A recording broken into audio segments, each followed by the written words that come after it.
Well, thank you all for being here this evening and braving the heat and joining us for a cool drink. I'm very happy to welcome you all here as a co-chair and also as a board member of the National American Latino Museum. And I want to speak a little bit about it, but very little, because I want to invite somebody very special who's with us this evening, and that's the chairman of our board, Mr. Danny Vargas.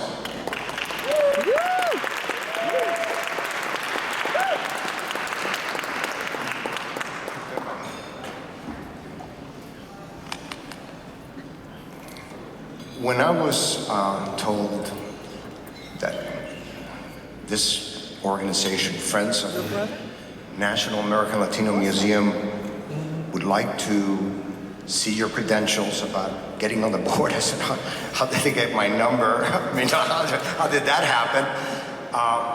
And then things settled down, and I just felt a tremendous amount of a wash of feelings of both honor, but a sense of duty. And since history, as some of you know, is my passion, said this is right up my alley. So without further ado, I really would like you to take a couple of minutes, listen to what Danny has to say, and thank you very much for coming this evening and sharing this with us.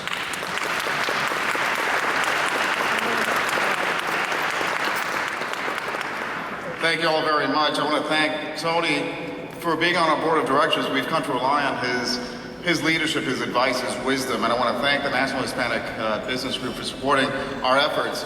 On a personal note, for me it's great to be back here in New York, my hometown. Specifically, I grew up in an area called Bushwick, Brooklyn. Anybody from Brooklyn? There you go. So I grew up in Bushwick, but for the last 28 years or so I've been living in the Washington, D.C. area. Those of you who have been to Washington, you know that D.C. is a city of politics and power plays and monuments, but it's also a city of museums. Did you know that there are about 70 museums in Washington, D.C.? Big museums, small museums, art galleries, history museums, but the cream of the crop is a portfolio of 17 national museums within the Smithsonian Institution. Included among those are a couple of the new ones, the National Museum of the American Indian and the National Museum of African American History and Culture, which is one of the most top visited museums in the world. What you won't see, unfortunately, is the National American Latino Museum. And it's sad because when I talk to people about our initiative and we tell them that, the first thing they usually tell me is that, you mean there isn't already an existing American Latino Museum? And I agree with them because there ought to be. Because there ought to be a museum to recognize the over 500 years of Latino contributions to this country, because we need to look back at our past and understand where we came from, to understand and know where we are today and where we're going in the future. So our mission is to make sure that we can create a museum that illuminates the American story for the benefit of everyone. A more complete and accurate telling of American history. How many of you have seen those movies where you go back in time and you change something in the past and it alters your present? You've seen those movies, right? So imagine, if you will, a United States of America without roughly the bottom half and most of the West not being part of the Union. Fortunately, we don't have to imagine that, because for over 500 years, Latinos have been founding and settling communities throughout the U.S. territory. Unfortunately, we've been told in elementary school that the American story begins in 1607 when the British got to Jamestown, Virginia to establish the first permanent British settlement. Sadly, that's not true. The American story, as far as I'm concerned, begins on Columbus's second voyage to the New World in 1493, when he arrived on the shores of what is now U.S. territory in Puerto Rico.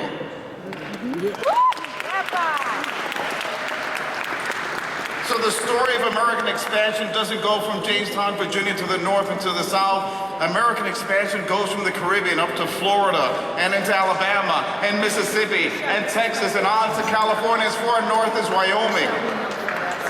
I like to tell my friends, for example, from Alabama, I tell my friends from Alabama, you're basically a bunch of Latinos several generations removed. In fact, by the time the British got to Jamestown, Virginia in 1607, there were already a bunch of Latinos saying, "Bienvenidos, what took you so long?" So imagine, if you will, a Revolutionary War where General Washington lost the War of Independence. Fortunately, we don't have to imagine that, because Spanish General Bernardo de Galvez and 11,000 Spanish troops were there to support General Washington and make sure that we would win the War of Independence.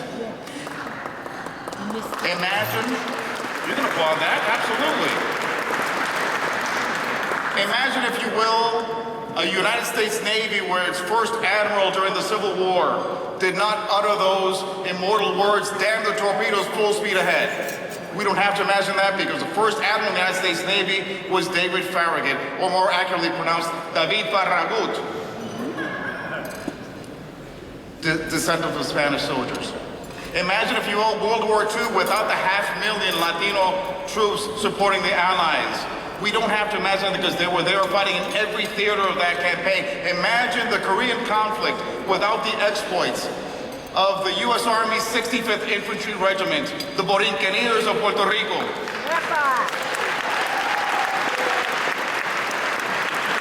Setting the gold standard for the bravery of a combat unit.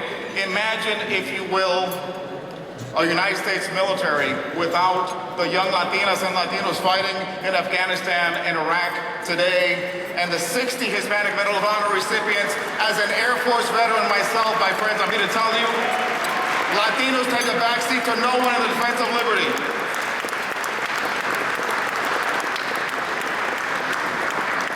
Imagine, if you will, a television sitcom with only one camera, maybe two. We don't have to, because innovator Desi Arnaz, in his famous show I Love Lucy, came up with the idea of a 3-camera shot and a live studio audience. Imagine, if you will, Major League Baseball, our nation's pastime, without the exploits of the legendary Roberto Clemente, one of my personal heroes. Number 21, and we've got to get that number retired, don't we?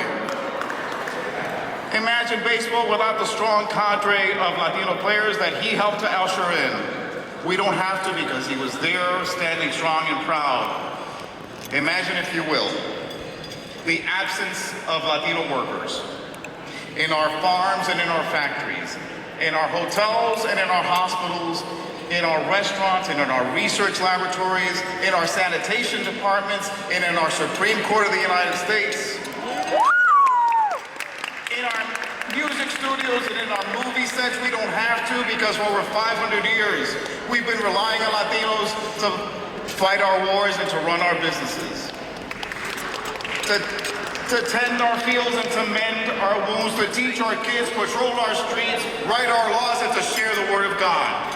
My friends, contrary to what some might have you believe, Latinos are not a recent patch being sewn onto the tapestry of America. We are an essential, foundational thread woven into the very fabric of America.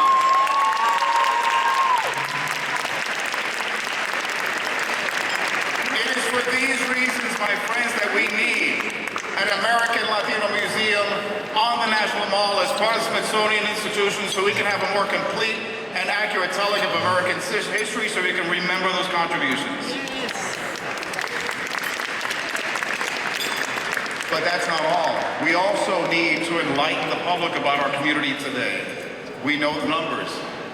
We are 18% of the population. We are a complex, diverse community.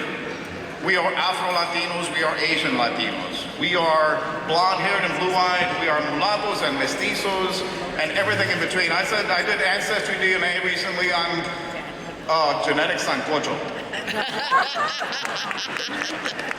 I'm 50% Iberian, and I'm African, and I'm Native American and Western European, but that's us, that's our community. We are Republicans and Democrats and Independents. We're not a race, we are a culture.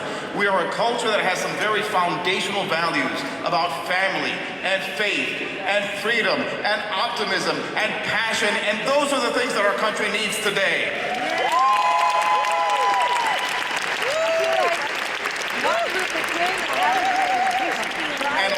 lastly, in closing, we also have a responsibility to inspire future generations. The Census Bureau tells us that by the year 2060, Latinos will make up 30% of the population. 30% of the population.